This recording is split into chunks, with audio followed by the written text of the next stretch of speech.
بسم اللہ الرحمن الرحیم۔ یہ نومبر 1979 بروز منگل 1400 ہجری کا پہلا دن یعنی یکم محرم کی صبح تھی۔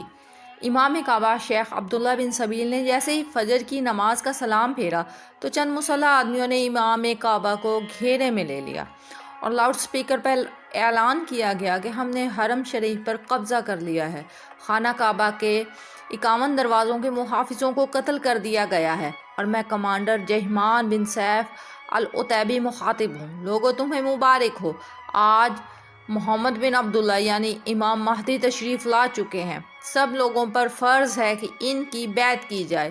یہ واقعہ 20 نومبر کو شروع ہوتا ہے جب باغیوں کے ایک گروہ نے مسجد الحرام پر قبضہ کر لیا اور امام کعبہ سمیت کئی لاکھ لوگوں کو یرغمال بنا لیا گیا۔ ان کا سرغنہ جہمان بن سیف العتیبی تھا، جس نے اپنے ہی سالے محمد بن عبداللہ القحطانی کو امام مہدی بنا کر پیش کیا۔ خانہ کعبہ میں کچھ دیر گولیاں چلتی رہیں۔ نمازیوں میں شامل کچھ باغی تھے جنہوں نے اپنے ہی احرام میں بندوقیں چھپائی ہوئی تھیں اور کچھ بندوقیں جنازوں کے تابوتوں میں رکھ کر اندر لائی گئی تھیں۔ پہرے پر کھڑے سپاہیوں کو شہید کیا گیا، تمام دروازے بند کر دیے گئے۔ پھر ان میں سے ایک باغی مکروہ شکل والے شخص نے نعرہ مارا، اللہ اکبر! او مسلمانوں، مہدی آ گیا، مہدی آ گیا ہے۔ باغیوں نے اس شخص کی ہاں میں ہاں ملائی۔ اب حال ہی میں ایک کتاب صحنۂ خانہ کعبہ 1979 سامنے آئی ہے۔ یہ اس موضوع پر لکھی جانے والی اردو کی پہلی کتاب ہے۔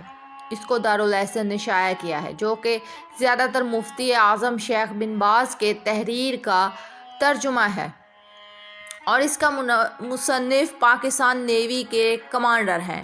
مصنف نے ان تمام واقعات کا گہری نظر سے جائزہ لیا ہے اور 20 نومبر تا 1979 سے لے کر نومبر 1980 تک کے تمام اخبارات سے مواد اکٹھا کیا گیا ہے۔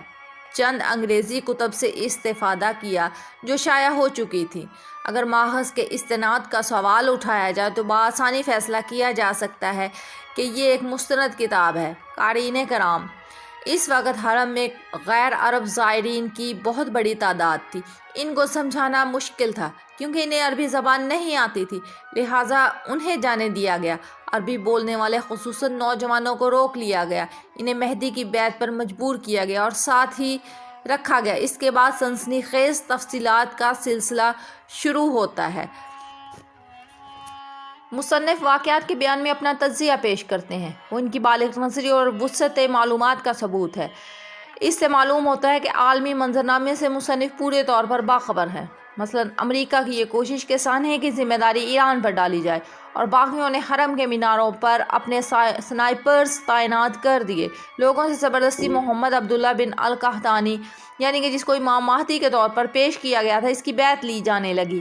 اس بغاوت کا سرغنہ جہمان العتیبی ایک شدت پسند مبلغ اور عالم تھا جو کہ کچھ عرصہ اپنے سالے محمد بن عبداللہ کے ساتھ جیل میں بھی رہا۔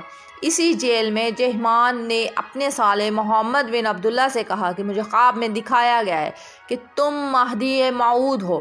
اسی طرح عتیبی نے عبداللہ کو قائل کر لیا کہ وہی امام مہدی ہے۔ العتیبی مدینہ اسلامک یونیورسٹی میں لیکچرار بھی رہا اور اس نے بہت سے طالب علموں کو اپنے ساتھ ملا لیا اور اپنے سالے محمد بن عبداللہ کی بیعت کروائی۔ جب خانہ کعبہ پر انہوں نے حملہ کیا تو اس سے پہلے کہ یہ باغی خانہ کعبہ کی بجلی اور ٹیلی فون کے تار کاٹ دیتے، بن لادن خاندان کے ایک فرد نے جو کہ خانہ کعبہ کا معمار تھا، فون پر اپنے افسران کو اطلاع دی کہ خانہ کعبہ میں بغاوت کا اعلان ہو چکا ہے۔ شاہ خالد کو اطلاع دی گئی۔ شاہ خالد شاہ فیصل کے بعد حکمران تھا۔ شاہ خالد نے شہزادہ ترکی کو جاسوسی کا جو کہ وزیر تھا اپنے دربار میں حاضر ہونے کا حکم دیا۔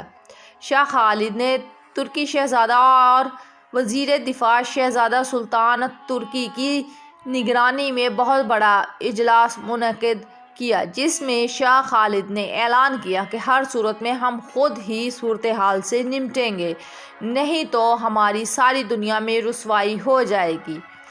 3 دن گزرنے کے بعد بھی سعودی فوج کا قبضہ چھڑانے کا کوئی منصوبہ نہ مل سکا، بلکہ تیسرے دن تک وزارت داخلہ کے 120 سپاہی باغیوں کے ہاتھوں مارے جا چکے تھے۔ بڑا مسئلہ یہ تھا کہ خانہ کعبہ پر فوجی حملہ کرنے سے پہلے کمانڈر کو علماء سے اجازت لینا ضروری تھی، کیونکہ اسلام کی روایت کے مطابق خانہ کعبہ میں جنگ و جدل کی اجازت نہیں تھی۔ علماء بھی آزمائش میں تھے۔ اگر وہ حکومت اور فوج کے کمانڈر کو حملے کی اجازت نہ دیتے تو لوگ یہ سمجھتے کہ وہ باغیوں کا ساتھ دے رہے ہیں۔ یہ اتنا سنگین بحران تھا کہ اس سے سعودی علماء اور سعودی شاہی خاندان کے رشتے میں گہرا شگاف پڑ سکتا تھا۔ ان دنوں سعودی علماء کا رہنما عبدالعزیز بن باز تھا، جو کہ ایک روایتی عالم دین تھا۔ اس بڑے عالم کو سب سے بڑی مشکل یہ درپیش تھی کہ باغیوں کا سرغنہ العتیبی مدینہ میں اس کا شاگرد رہ چکا تھا۔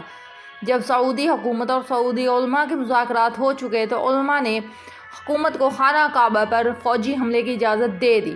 شہزادہ سلطان نے فوج کو حکم تو دے دیا کہ وہ خانہ کعبہ کے 3 دروازے پر حملہ کریں تاکہ باغیوں سے نمٹا جا سکے، لیکن وہ حملہ پوری طرح ناکام ہوا۔ فوجیوں کو بالکل اندازہ نہ تھا کہ باغیوں کی تعداد 400 سے 500 کے لگ بھگ تھی۔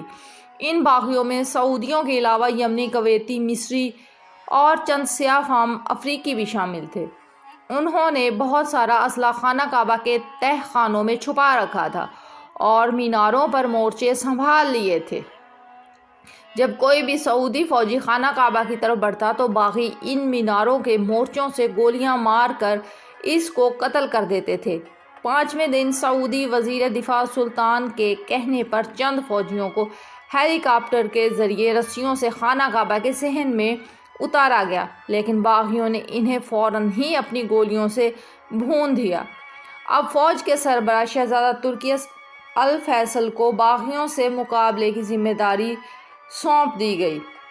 شہزادہ ترکی الفیصل نے بن لادن خاندان سے خانہ کعبہ کا اور مسجد الحرام کا مکمل نقشہ بنوایا۔ اس دوران باغی روزانہ سپیکروں پر تقریریں کرتے اور مسلمانوں کو مہدی کی بیعت کرنے کا کہتے رہے۔ پورے عالم اسلام میں کچھ عجیب سنسنی اور خوف و ہراس پھیل چکا تھا۔ ترکی الفیصل کی منصوبہ بندی رنگ لے آئی اور میناروں پر موجود تمام باغی ہلاک کر دیے گئے۔ سعودی سپاہی خانہ کعبہ میں داخل ہو گئے اور وہاں موجود باغیوں نے تہہ خانوں میں پناہ لی۔